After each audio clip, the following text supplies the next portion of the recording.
Hello folks, Rabbi Jacques. I'm here I finished doing what I had to do in Brazil, and I came to a part of Brazil I've never been before. It's called Espírito Santo. Let me try to show you a little. That's the ocean.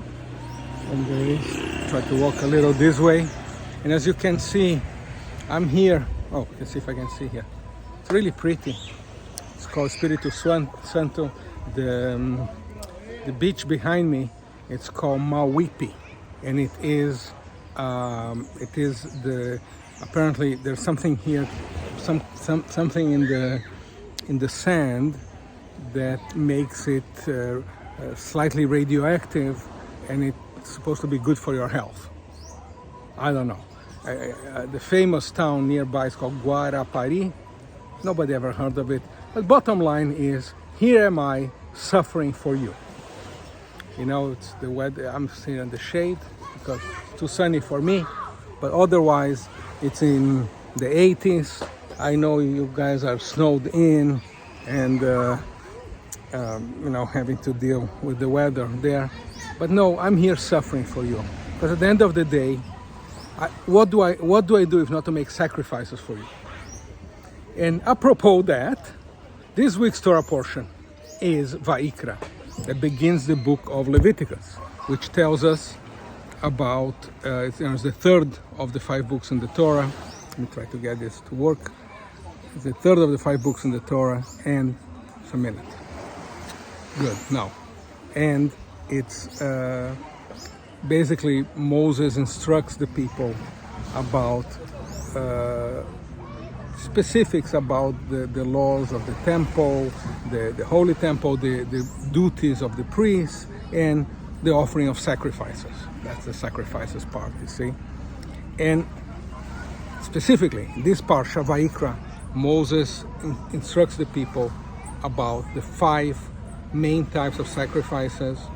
And at that time, obviously, sacrifices were part of the way of life of everyone, Jews and non-Jews alike.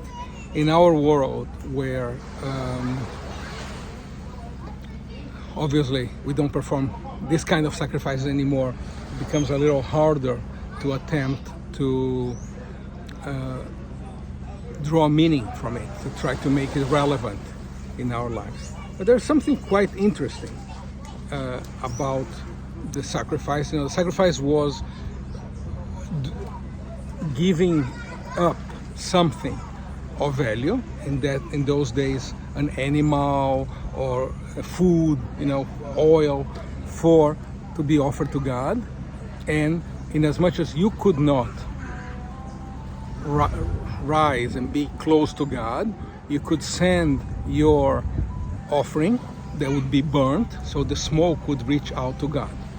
And there's something interesting, because the word in Hebrew for sacrifice is korban, and korban has the root of the word korban is kuf reish vet. That from that we get the word karov, near, which basically means that although you could not be close to God as a human being, you could send something of you to God and be close to God and be near to God through your offering that would, as I said, go up in smoke. Even though there are other kinds of sacrifices that did not go totally up in smoke, some of it you ate. But you get the idea, right? And I think these days, with the pandemic, it has been quite hard because, at the end of the day, we end up being distant one from the other. We who have wanted to be close, we can't because of trying to show you more here. Look how pretty it is. We who have tried to be close to each other, at the end of the day, having a congregation is about being close to each other. And because of the pandemic, we have not been able to. Yet, just like our tradition said that if we can be close to God, we can be at least send something, the korban, to bring us closer to God. Similarly, we can do this, you could do the sacrifices. Nowadays, at least we have something that allows us to be close. which is it's lucky to have the technology, the Zoom, etc. That even in the worst days of the pandemic, we never stop having services, and we have obviously great hope that going forward, as the pandemic begins to ease, we'll be able to be together again. And so I think that is really the lesson of this parsha, that even when we can't be close as we would like to, we can be somehow close, and and making it meaningful, and still sharing our joys and our sadness together, being a community and being, as I said, karov, close.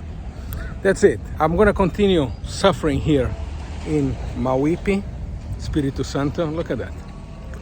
See if I can show you. You want to see more? Just, other than that, what else going on? Oh, tomorrow.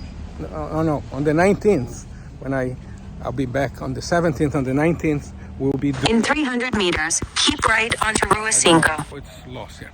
Anyway, I'll be back, and we're going to have a Havdalah that will be in person and virtually, and I'll be talking about everything you have been dying to know about that. But in the meanwhile, again, look, this is Mauipi, this is gorgeous, and I will talk to you later. Shabbat Shalom. See you soon. Bye.